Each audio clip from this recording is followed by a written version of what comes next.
Vamos tratar de um assunto aqui que é um assunto muito debatido, discutido no país. É um assunto que sempre volta à tona, mas ele volta à tona nem sempre com bases sólidas nas informações, que é a Amazônia brasileira, é a regularização fundiária da Amazônia, não é? A regularização individual, coletiva, as sobreposições de direitos previstas na própria Constituição ali entre direito coletivo e direito individual. O que é essa Amazônia fundiária? O que é o fundiário brasileiro, né? Então a primeira questão que é fácil de observar, quando vamos falar de Amazônia e em geral, né, alguns atores trazem soluções, né, para os problemas da Amazônia, vem sempre trazendo consigo números, né, porque a Amazônia tem tantos milhões de hectares de áreas remanescentes, tem tantos milhões de hectares de terras públicas, terras devolutas, e quando você vai para o debate, participar de uma discussão mais aprofundada, com alguns atores, inclusive, alguns têm dificuldade de deixar claro ou de apontar o que são aqueles números, quais são as origens desses números, né? Ou até mesmo de entender as figuras fundiárias da Amazônia. Quando se pergunta, tá, mas o que você está considerando como terra pública? O que é a terra devoluta de fato? Por que nos estados tem esses vazios nesse mosaico, né, na Amazônia? Onde é que estão de fato os remanescentes de terras públicas federais?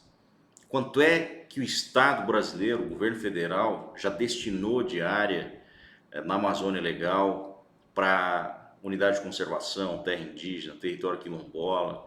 Né? Quanto é que o governo federal arrecadou de terras devolutas na época em que fez as grandes ações discriminatórias? E isso resultou em grandes glebas públicas federais. Quais são esses remanescentes? Qual é a realidade dessas glebas públicas federais? Quem vive nessas glebas públicas federais? Né? O que são essas glebas e o que tem ali dentro? Não é? São vazios, né? A Amazônia de fato é aquele aparente vazio populacional nas regiões de floresta, não é? Então são questões que precisam ser descortinadas, debatidas mesmo, porque é comum em vários debates ou até em artigos publicados nós lermos, né, números equivocados, interpretações equivocadas, sabe, compreensões equivocadas sobre aquele território. E nós precisamos descortinar isso. Primeiro que a Amazônia Legal é diferente do bioma Amazônia. Segundo, que na Amazônia Legal, sim, nós temos atribuições a terras determinadas pelo governo federal, né, com criação de unidade de conservação, assentamento, território indígena, né, terras quilombolas, enfim. Mas também temos ali dentro terras estaduais, né, que os estados deveriam, né, ter arrecadado, inclusive, há muito tempo não arrecadaram e ainda estão ali, né, com embolsões de terras devolutas, né? E em algumas áreas que foram arrecadadas por alguns estados. O estado do Amazonas, o estado do Pará, principalmente, concentram, né, proporcionalmente o maior volume de terras públicas ou devolutas estaduais em toda a região da Amazônia, né? E quando nós estamos falando de remanescentes, aí a gente enxerga contas mirabolantes. Alguns atores começam a misturar, não é? Alhos com bugalhos para chegar a conclusões de milhões e milhões de hectares, né, que seriam terras públicas ou terras devolutas. Então, antes do número, acho que é fundamental, né, todos que estão tratando e debatendo a Amazônia se aprofundar mais sobre o que é de fato aquele território. Qual é a composição daquele território? Como é que aquele território, né, ele é ocupado desde que, né, o Estado brasileiro começou a atuar mais diretamente ali, né? E nós sabemos que ali já existe uma ocupação, obviamente, né, de comunidades muito anteriores à atuação do Estado brasileiro. Então, esse é um tema fundamental, porque todas as discussões que vêm posteriores à descortinação da realidade territorial da Amazônia, né, elas podem estar contaminadas se não houver uma compreensão sobre a história de ocupação da Amazônia, qual foi o papel do Estado nessa história, né? E quais são de fato os atores que vivem na floresta, não é? E os atores que hoje vivem em propriedades, né? Lá nós temos produtores rurais, né, produzindo, nós temos agricultores familiares produzindo, nós temos comunidades tradicionais, extrativistas, ribeirinhos, né, diversidade de comunidades, nós temos comunidades indígenas, comunidades quilombolas, enfim, e temos também terras que não foram de fato destinadas, né, seja pelo governo federal ou pelo governo do estado, porque ou esses não fizeram a devida arrecadação dessas terras ao seu patrimônio, né, ou, né, os estados que fizeram, e o governo federal também fez, não destinou, né, essa terra até hoje, né? A outra questão muito importante é o que destinar e como destinar essas terras na Amazônia, não é? O que destinar pressupõe que as autoridades saibam efetivamente o que são essas terras e onde elas estão e como estão ocupadas. Não há como eu decidir, né, em Brasília, numa canetada, né, que uma porção gigantesca de áreas serão destinadas para um fim se eu não sei efetivamente, né, o que existe ali naquele território.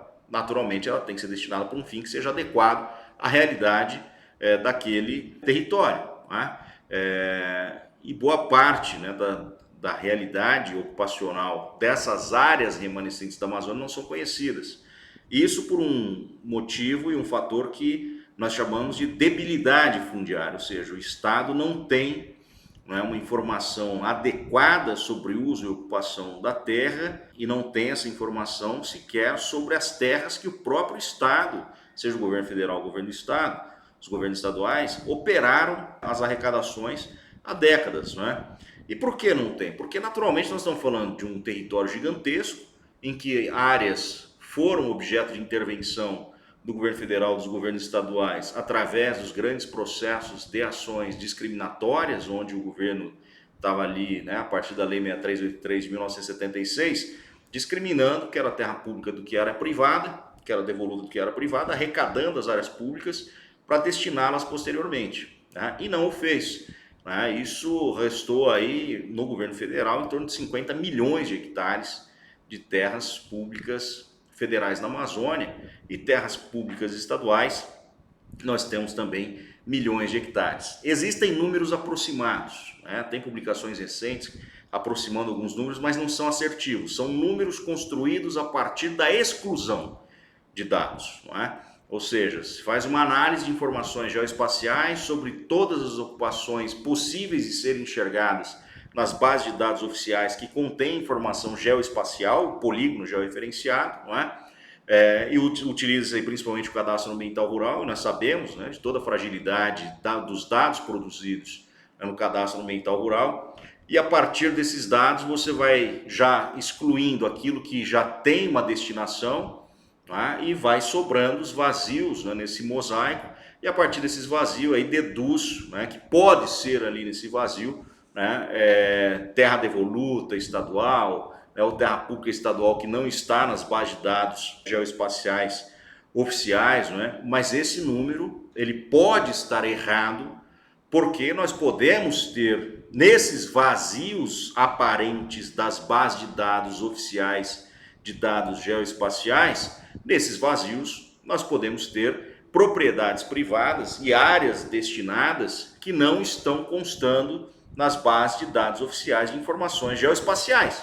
Daí então não é possível atribuir novamente uma destinação a essas terras sem uma checagem prévia sobre de fato como é que está o uso e ocupação daquela área, que nós chamamos de destinação a partir de uma avaliação remota, né, a distância sem essa ocupação. E por quê? E isso naturalmente traz, essa realidade traz um embaraço para esse processo todo de gestão e destinação das terras, tá? Por conta dessa ausência de uma plataforma que consiga trazer, né, essas informações, né, de dados, né, com inteligência artificial embarcada, que consiga trazer informações mais precisas às autoridades e também à sociedade civil, às entidades, às instituições públicas, aos bancos, não é?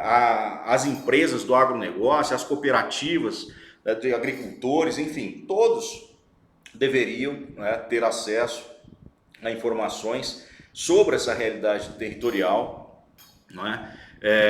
Para que todas as instituições públicas e privadas evitem cometer equívocos na gestão das suas atividades em um território que, aos olhos, né, das autoridades, ele é desconhecido porque ele não é totalmente embarcado em alguma plataforma que dê condições de segurança para que as autoridades de fato conheçam aquela realidade territorial. Então nós estamos falando aqui da efetiva necessidade de estruturar sistemas adequados de administração de terras, né? E sistemas adequados de administração de terras pressupõem efetivamente o conhecimento sobre as propriedades e as terras, sejam públicas ou devolutas, que estão destinadas ou não destinadas num território, especialmente na Amazônia, né? Porque além do mais, na Amazônia, né, nós temos um fator, né, que é um desmatamento que agora, né, está reduzindo, mas um desmatamento que requer um processo de fiscalização e acompanhamento por parte do governo. Nós temos sempre que separar aí, não é, o desmatamento ilegal do desmatamento legal e autorizado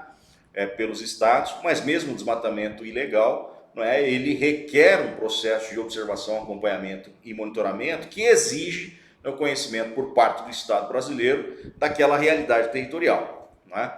Então, volto a dizer, para tratar da complexidade fundiária que nós temos na Amazônia a partir da ocupação territorial, principalmente promovida pelo Estado brasileiro após os processos de colonização, é fundamental conhecer mais a realidade territorial, populacional, aquela complexidade que existe ali, não é?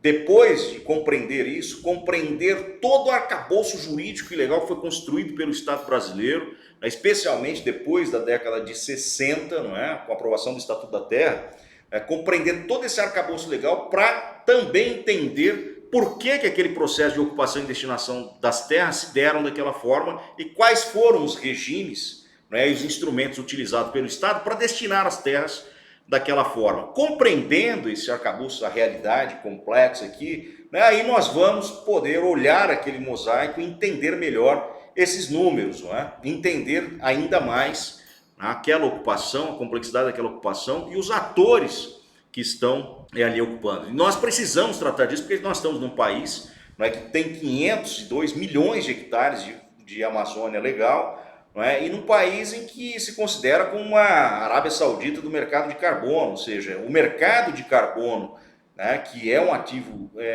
importante vinculado as propriedades da Amazônia, propriedades sejam elas públicas ou privadas, né? Esse mercado ele acaba sendo vitimado, né, por conta dessa debilidade fundiária. Então, nós precisamos tratar de fato, não é, o enfrentamento dessa complexidade na Amazônia, não é, para a proteção de quem efetivamente tem direitos sobre aquelas áreas, né, direitos individuais, direitos coletivos, enfim, né, proteger quem está efetivamente cuidando das propriedades, desenvolvendo as propriedades, produzindo, né, com base nas normas, para que possamos fazer um debate, né, transparente, um debate sério, um debate não só científico, mas um debate em cima, né, de um arcabouço jurídico, legal e territorial ali que para em pé, porque é comum, né, nós estarmos observando rotineiramente, né, várias teses, algumas teorias da conspiração, outras teorias, sabe, do caos sobre aquela realidade,